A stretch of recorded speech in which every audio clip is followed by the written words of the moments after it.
ان نے یہ بات چھیڑی ہے کہ جنازے کے بعد دعا. ہم کہتے ہیں جنازے کے بعد دعا سنت ہے. اچھی طرح سمجھیں, جنازے کے بعد دعا سنت ہے. لوگ کہتے ہیں سنت کیسے؟ ہم نے کہا میت کو غسل دو, پھر میت کو کفن دو, پھر میت پہ نماز جنازہ پڑھو, پھر میت کو قبر میں دفن کرو, اور دفن کے بعد دعا مانگو. یہ جو دفن کے بعد دعا ہے جنازے کے بعد ہے یا پہلے؟ بولو بھائی, جنازے کے بعد یا پہلے؟ جنازے کے بعد ہے نا. کہا جی وہ کہتے ہیں دفن سے پہلے, تم کہتے ہو دفن کے بعد. میں نے کہا بے وفا ہے دعا بے وفا والی, ہم با وفا ہیں دعا وفا والی. دعا جی وہ کیسے؟ میں سمجھانے لگا. آپ کا بیٹا بیرون جانے لگا, یہاں سے گاڑی کری, بیٹے کو روانہ کر دیا, بیٹا ملتان ایئرپورٹ سے بیٹھو دبئی جاؤ. دوسرا کہتا ہے نا ہمیں بیٹے سے پیار ہے. آپ نے گاڑی پہ بٹھایا اور ملتان ایئرپورٹ پہ گئے, وہاں بیٹے کا سامان اٹھایا. آگے ASF ایئرپورٹ سیکورٹی پولیس والے تھے, شیشوں والا دروازہ لگا تھا, اندر نہیں جا سکتے تھے. آپ کہتے ہیں بیٹا میرا دل تو کرتا تھا میں تجھے جہاز میں بٹھا کر آتا, لیکن یہاں سے آگے جا نہیں سکتا, اب خدا کے حوالے. ہم بھی کہتے ہیں ابا جی ہم نے غسل دیا ہے, ہم نے کفن دیا ہے, ہم نے جنازہ پڑھا ہے, قبر میں دفن کیا ہے, دل تو کرتا تھا اندر بھی جاتے, جا نہیں سکتے, اب خدا کے حوالے. اب خدا کے یہاں سے بیٹے کو روانہ کرو تو یہ وفا ہے, یا ایئرپورٹ تک جاؤ تو یہ وفا ہے؟ اب بات سمجھ آ گئی؟ یہ تو میں نے مسئلے کی بات کی ہے, دلیل سمجھو. کہتے ہیں یہ حدیث میں ہے اذا صلیتم علی المیت فاخلصوا له الدعاء. رسول اللہ صلی اللہ علیہ وسلم فرمایا کہ جب میت پر جنازہ پڑھو تو دعا مانگو. جب میت پر جنازہ پڑھو تو دعا مانگو. دیکھو دعا بعد میں ہے. میں نے کہا نا اس کا ایک ترجمہ انہوں نے کیا, مطلب انہوں نے, ایک مطلب ہم نے بیان کیا. وہ کہتے ہیں اس کا مطلب یہ کہ جب جنازہ پڑھو تو دعا مانگو, یعنی جنازے کے فوراً بعد مانگو. ہم نے کہا اس کا مطلب یہ ہے کہ جب جنازہ میت پہ پڑھو تو دعا مانگو, یعنی جنازے کے اندر مانگو. دونوں کا مطلب. اب مطلب ٹھیک کس کا ہے؟ یہ الفاظ اللہ کے نبی کے ہیں. الفاظ کس کے؟ توجہ رکھنا, اللہ کے. اور یہ الفاظ نبی سے سنے کس نے؟ ابو ہریرہ صحابی نے. نبی کا عمل دیکھ لو, صحابی کا فہم دیکھ لو. ساتھ تیرا دے تو مطلب تیرا ٹھیک ہے, میرا دے تو مطلب میرا ٹھیک ہے. مشکات کتاب الجنائز میں یہ حدیث ہے. ابو ہریرہ فرماتے ہیں رسول اللہ صلی اللہ علیہ وسلم نے فرمایا اذا صلیتم علی المیت فاخلصوا له الدعاء.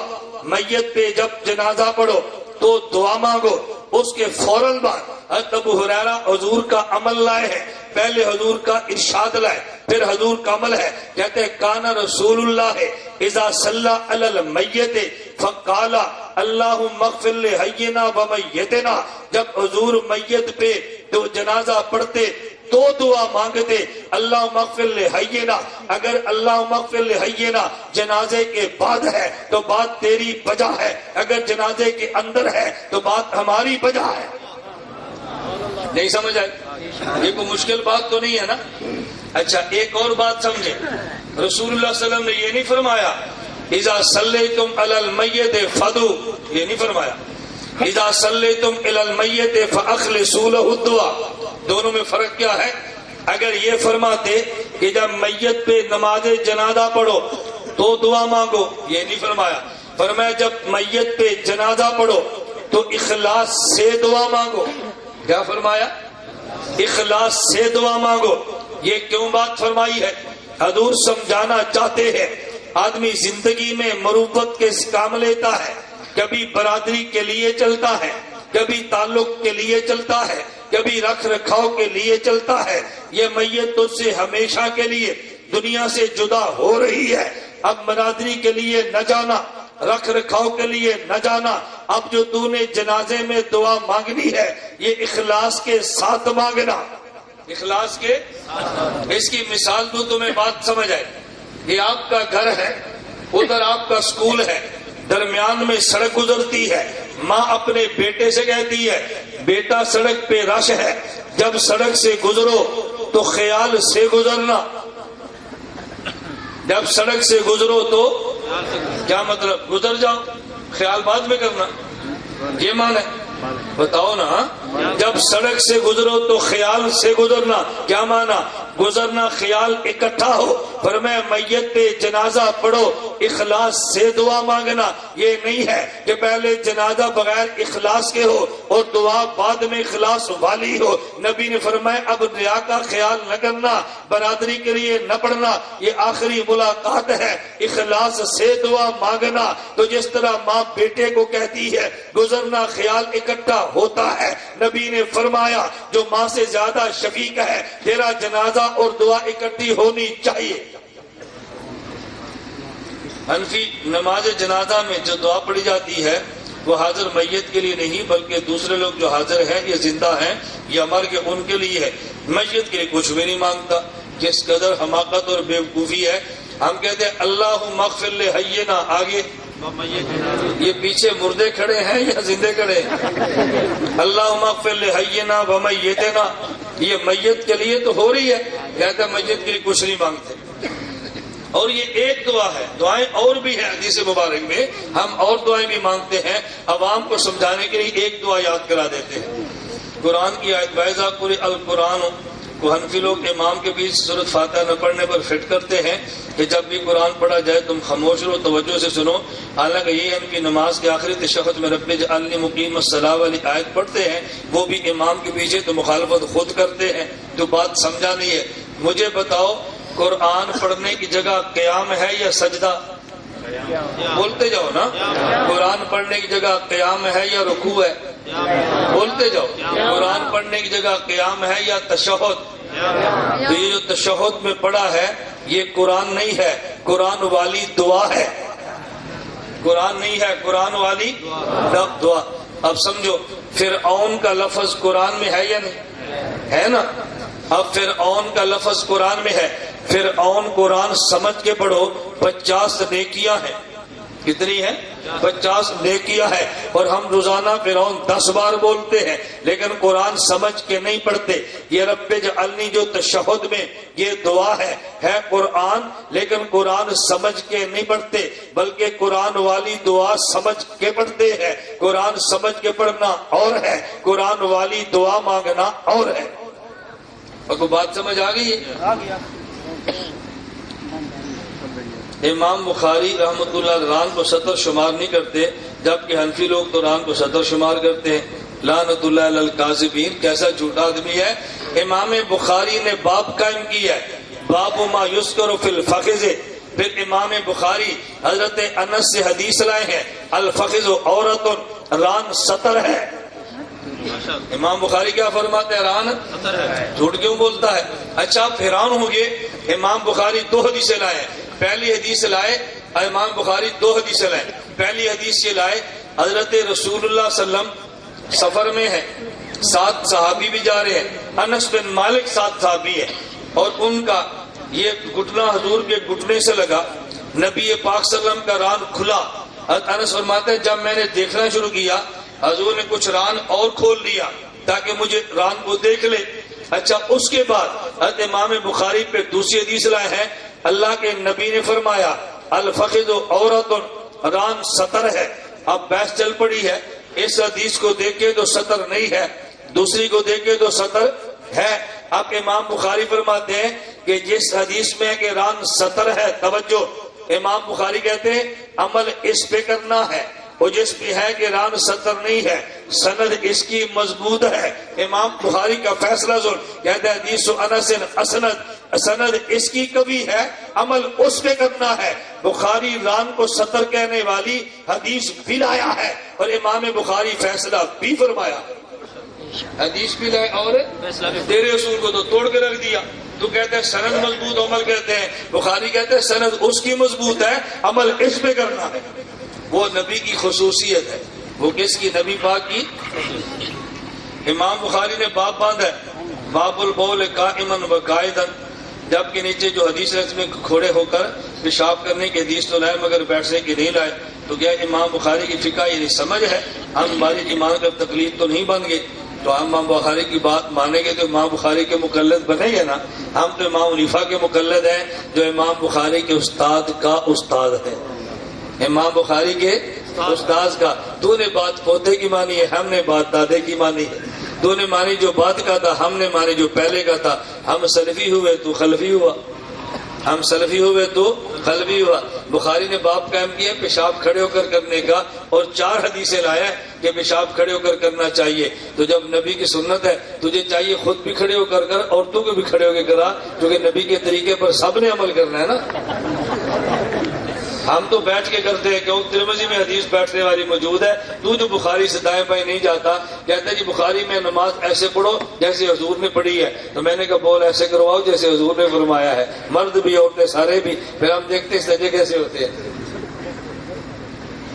عید قربانی پر ہر فرض نماز پر تکبیر 1 دفعہ یا 3 دفعہ؟ 1 دفعہ میں۔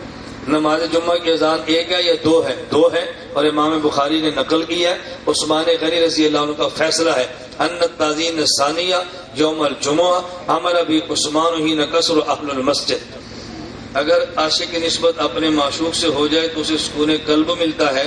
اگر آپ عاشق رسول صلی اللہ علیہ وسلم ہیں تو آپ کی نسبت محمدی کیوں نہیں؟ ہماری نسبت ہے سنی۔ کیا نسبت ہے؟ سنی۔ جب حضور کو نبوت کا اعلان نہیں ہوا، محمد تب بھی تھے، لیکن جب نبوت کا اعلان ہوا پھر محمد نہیں، صرف محمد الرسول اللہ ہے۔ صرف محمدی کہیں گے تو شبہ پڑے گا بھئی یہ 40 سال پہلے والے کی بات ہے یا بعد والے کی، اور جب سنی کہیں گے تو طے ہوگا یہ 40 سال پہلے کے نہیں بعد کی بات کرتے۔ اب سمجھ آ گئی آپ؟ ان سے پوچھو جب تمہارے یہاں شادی ہوتی ہے تو کیا کہتے ہیں؟ نکاح مسنون ہوگا نکاح محمدی ہوگا؟ بتاؤ کیا کہتے ہیں؟ نکاح مسنون یا محمدی؟ نکاح مسنون ہے، تو نکاح محمدی کیوں نہیں کہتے؟ جب ولیمہ ہو تو ولیمہ مسنون یا محمدی؟ بولو نا۔ اب ولیمہ محمدی کوئی نہیں کہتا، سب کہتے ہیں ولیمہ مسنون۔ کیوں؟ نکاح محمدی کا معنی الگ ہے، نکاح مسنون کا معنی الگ ہے۔ ہم اہل و سنت والجماعت ہیں۔ آپ کے نزدیک ائمہ اربعہ میں کسی ایک کی تقلید فرض ہے، تو ائمہ اربعہ کی تقلید کا فرض ہونا قرآن و حدیث سے واضح کریں۔ قرآن کریم میں ہے یا ایھا الذین آمنوا اطیعوا اللہ، اے ایمان والو اللہ کی اطاعت کرو، واطیعوا الرسول، اور اطاعت پیغمبر کی کرو، وَأُولِي الْأَمْرِ مِنْكُمْ، اور اطاعت فقہا کی کرو۔ تو جیسے اطیعوا اللہ فرمایا، جیسے اطیعوا الرسول فرمایا، ایسے اولی الامر فرمایا۔ اللہ کی اطاعت بھی ضروری ہے، نبی کی اطاعت بھی ضروری ہے، اور فقہا کی اطاعت بھی ضروری ہے۔ ایک ہی آیت میں تینوں کا حکم دیا ہے، ہم نے تینوں کو مانا ہے، تو نے 2 کو مان کے 1 کو چھوڑ دیا ہے۔ ہم پورے قرآن والے، تو ادھورے قرآن والے۔ اطاعت رسول اور امام کی تقلید میں کیا فرق ہے؟ رسول معصوم ہے، امام معجور ہے۔ رسول معصوم ہے، امام رسول سے غلطی ہوتی نہیں ہے، امام سے ہو جائے تو غلطی پر بھی جنت ملتی ہے یہ بھی جنتی ہے، وہ بھی جنتی۔ امام صاحب کی اجتہادی کمیٹی میں کتنے لوگ شامل تھے؟ 40 تھے۔ کتنے تھے؟ 40 رکنی کمیٹی۔ امام صاحب کسی مسئلے کی سند ان سے ملتی ہے جیسے حدیث کی سند نبی کریم سے ملتی ہے صلی اللہ علیہ وسلم۔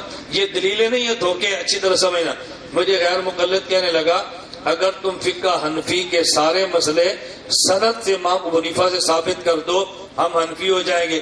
میں نے کہا کوئی عیسائی تمہیں کہہ دے الحم سے لے کے والناس تک ساری آیتیں سند سے نبی سے ثابت کر دو، وہ مسلمان ہو جائے گا، ثابت کر لے گا؟ مجھے کہتے ہیں نہیں۔ میں نے کہا کیوں؟ کہتے ہیں قرآن نبی سے تواتر سے ثابت ہے، جہاں تواتر ہو سند کی حاجت نہیں ہے۔ میں نے کہا فقہ حنفی امام سے تواتر سے ثابت ہے، جب تواتر سند کی حاجت ہی نہیں ہے۔ آپ نے قرآن دیکھا کبھی؟ بتاؤ تو صحیح ہے یار، دیکھا تو کوئی دیکھا ہے، نہیں دیکھا کوئی نہیں دیکھا۔ قرآن دیکھا کبھی؟ کبھی آج تک کسی قرآن کے شروع میں آپ نے سند دیکھی ہے؟ کیوں؟ بخاری میں سند ہے، قرآن میں سند کیوں نہیں ہے؟ بخاری سند سے آئی ہے، قرآن تواتر سے آیا ہے۔ جب تواتر سے ہے تو وہاں سند نہیں چاہیے۔ فقہ حنفی سند کی محتاج نہیں ہے، یہ امام سے تواتر سے آئی ہے۔ امام حنیفہ نے کتنے مسئلوں پر اجتہاد کیا؟ اور مسئلے کہاں لکھے اس کتاب کا نام بتائیں۔ امام ابو حنیفہ نے لاکھوں مسئلوں میں اجتہاد کیا۔ یہ جو فقہ حنفی کے سارے اصول ہیں امام صاحب کے ہیں، یہ شامیہ، یہ ہدایہ، یہ در مختار، یہ کنز الدقائق، یہ قدوری، یہ سارے مسائل وہ ہیں جو امام ابو حنیفہ کے شاگردوں نے نقل در نقل ہمارے سامنے پیش کیے۔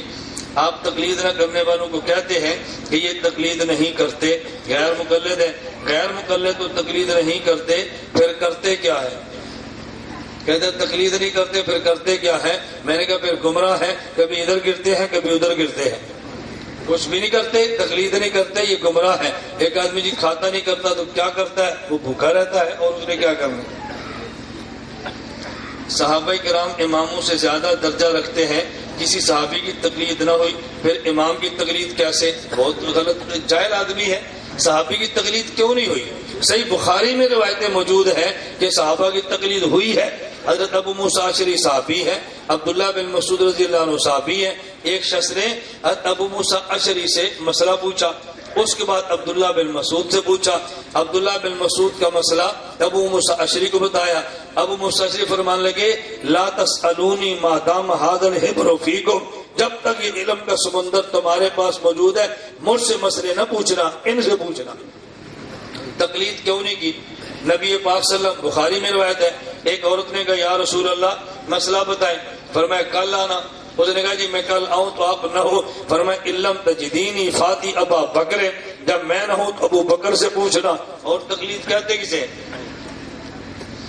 نبی کریم صلی اللہ علیہ وسلم کے ہوتے ہوئے کسی اور نبی کی نہ شریعت چل سکتی ہے نہ اطاعت ہو سکتی ہے، پھر کسی امام کی بتائی ہوئی فقہ اور اس کی امامت کیسے چل سکتی ہے؟ بات توجہ سے سمجھنا۔ ہم نے کہا مجھے غیر مقلد ملا، مجھے کہتا ہے آپ امام کی بات کیوں مانتے ہیں؟ میں نے کہا قرآن کس کا ہے؟ کہتا ہے اللہ کا۔ میں نے کہا پھر اللہ سے پڑھنا قاری سے کیوں پڑھتا ہے؟ کہتا ہے جی قرآن اللہ کا ہے، پڑھنا قاری سے ہے۔ میں نے کہا قرآن اللہ کا ہے تو پھر مولوی کے درس سے قرآن میں کیوں بیٹھتا ہے؟ کہتا ہے قرآن اللہ کا ہے، سمجھنا مولوی سے ہے۔ میں نے کہا حدیث پیغمبر کی ہے، سمجھنی امام سے ہے۔ سمجھنی کس سے ہے؟ امام سے ہے۔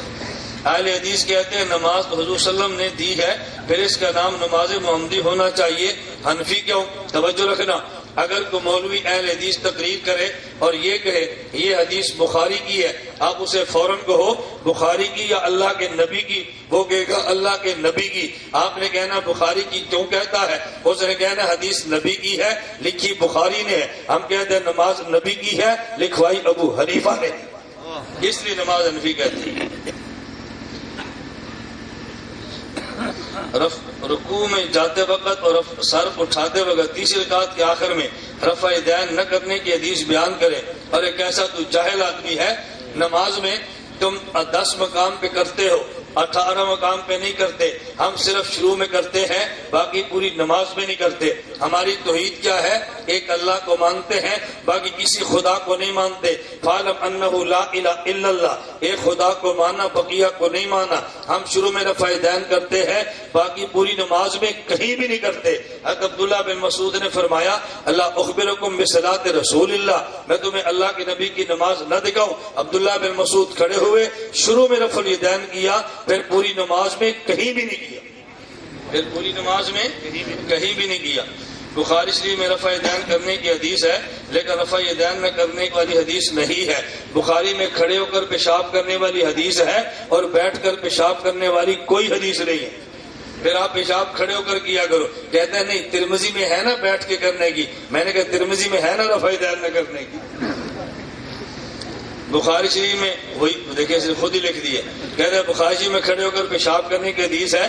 جامع ترمذی میں عائشہ فرماتی ہے جو یہ کہے آپ صلی اللہ علیہ وسلم کھڑے ہو کر پیشاب کیا وہ جھوٹ بولتا ہے، تو امی عائشہ کی بات سمجھا ہی نہیں ہے۔ بدبخت امی عائشہ رضی اللہ عنہ فرماتی ہے کہ جو شخص یہ کہے نا حضور کھڑے ہو کے پیشاب کیا کرتے تھے اس کو سچا نہ سمجھنا۔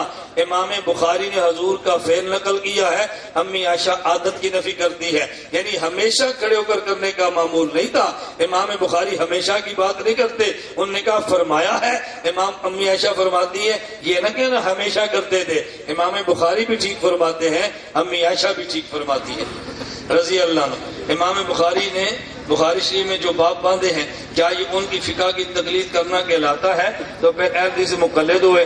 فرق اتنا ہے ہم تقلید کرتے بھی ہیں مانتے بھی ہیں، یہ کرتے ہیں لیکن مانتے نہیں، ڈھیٹ اور ضدی ہے۔ ہم بھی کرتے ہیں مانتے ہیں، کرتے یہ بھی ہے، کرتے ہم بھی ہے۔ ہم ایک ہی کرتے ہیں، یہ ہزاروں کی کرتے ہیں۔ اگر تقلید کرنا شرک ہے تو ہم چھوٹے مشرک ہیں، یہ بڑے مشرک ہیں۔ ہم ایک ہی مانتے ہیں نا تو یہ ہزاروں کی مانتے ہیں۔ اگر شرک ہے تو چھوٹے اور بڑے ہوئے نا۔ گزارش ہے نماز جنازہ میں فاتحہ جہرن پڑھنی چاہیے کہ نہیں؟ نہ بھائی، نماز جنازہ میں فاتحہ نہیں پڑھنی ہی چاہیے۔ جہرن اور آہستہ کیا ہوتی ہے؟ نماز جنازہ میں آپ ثنا پڑھیں، درود پڑھیں، دعا پڑھیں اور اس کے بعد تکبیر پڑھیں اور سلام پھیر دیں۔ کسی کو دعا نہیں آتی اور فاتحہ کو دعا سمجھ کے پڑھے یہ الگ ہے، لیکن قرات سمجھ کے پڑھے تو الگ ہے۔ یزید کے بارے میں کیا عقیدہ رکھنا چاہیے؟ یزید فاسق، فاجر اور پلید آدمی تھا۔ اہل سنت حسینی ہے، یزیدی نہیں ہے۔ ہم حسین کے ساتھ ہیں، یزید کے ساتھ نہیں ہے۔ حضرت حسین رضی اللہ عنہ۔ علماء دیوبند کا یزید کے بارے میں کیا عقیدہ ہے؟ یزید فاسق ہے یا کافر ہے یا فاسق؟ ہم یزید کو فاسق کہتے ہیں، کافر نہیں کہتے۔ مکمل وضاحت میں نے مکمل کر دی ہے، وہ فاسق ہے اور کافر نہیں تھا۔ تقلید اگر گمراہی سے نکالتی ہے تو تقلید نے کس کو گمراہی سے نکالا ہے؟ حنفی بریلویوں کو یا دیوبندیوں کو یا حیاتیوں کو؟ حنفیوں کو نکالا ہے، اور ہم تقلید کرتے ہیں اس لیے گمراہ نہیں ہوئے۔ جو تقلید نہیں کرتا وہ گمراہی میں جاتا ہے۔ آپ کے سامنے ہزاروں لوگ بیٹھے ہیں، آپ بھی پوچھتے ہیں کس کس کو گمراہی سے نکالا ہے؟ جو آدمی خودکشی کرے اس کا جنازہ پڑھنا جائز ہے کہ نہیں؟ اس کا جنازہ عوام پڑھے، مقتدیٰ اس کا جنازہ نہ پڑھے۔ مولانا امام کے بھی صرف فاتحہ نہ پڑھنے پر صریح حدیث پیش کرے۔ میں قرآن کی آیت پڑھتا ہوں تو صریح حدیث کی بات کرتا ہے۔ فَإِذَا قُرِئَ الْقُرْآنُ فَاسْتَمِعُوا لَهُ وَأَنصِتُوا لَعَلَّكُمْ تُرْحَمُونَ۔ جب قرآن موجود ہے تو پھر اس کے بعد حدیث کی ضرورت رہ جاتی ہے۔ مولانا صاحب آپ کا نبی صلی اللہ علیہ وسلم کے والدین کی شان کے بارے میں کیا خیر، اس کو روشنی ڈالے۔ ان کے والدین کی شان ہی شان ہے، نبی کے والدین کی شان میں کیا بیان کروں گا؟ آپ سمجھتے ہیں اللہ کے پیغمبر کے والدین عظمت والے ہیں، عزت والے ہیں، رفعت والے ہیں، لیکن وہ دنیا سے چلے گئے ہیں حضور کے اعلان نبوت سے پہلے، اس لیے ان پر بحث کر کے اپنے ایمان کو خراب کرنے والی بات ہے۔ حنفیوں کے نور لسا حسن بن عمار کو لکھا ہے نماز رسول فاتحہ کا پڑھنا مستحب ہے۔ میں نے بتایا دعا سمجھ کر نہیں، دعا سمجھ کر، قرآن سمجھ کر نہیں۔ محرم الحرام کے فضائل کے ان دنوں میں نوحہ کرنا، ابھی آ رہے ہیں محرم کے فضائل والے۔ عید میلاد النبی کو قرآن سے فلجفر ثابت ہے اور متعدد حدیث سے بھی ثابت ہے۔ کوئی حدیث پیش کرے جہاں پہ میلاد ثابت ہو، فلجفر سے میلاد کیسے ثابت ہوگی؟ مناظر اللہ تعالیٰ کو ہر جگہ حاضر ناظر ماننا بھی دینی ہے۔ جال حق بریلوی کی کتاب ہے، ہماری کتاب نہیں ہے۔ ہماری کتاب کا حوالہ پیش کرو۔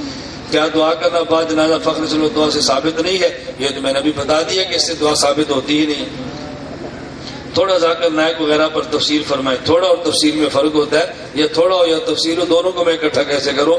میں نے بتایا کہ ذاکر نائک کے تقابل ادیان پہ بات آپ سن لیں، لیکن تقابل ادیان کے اس کے مسائل پر نہ سنا کریں۔ اس نے مفتی بند کے مسائل غلط بیان کیے ہیں، امت کو گمراہ کیا ہے۔ اللہ ہمیں مسلک اہل سنت والجماعت احناف دیوبند پر چلنے کی توفیق عطا فرمائے۔ وآخر دعوانا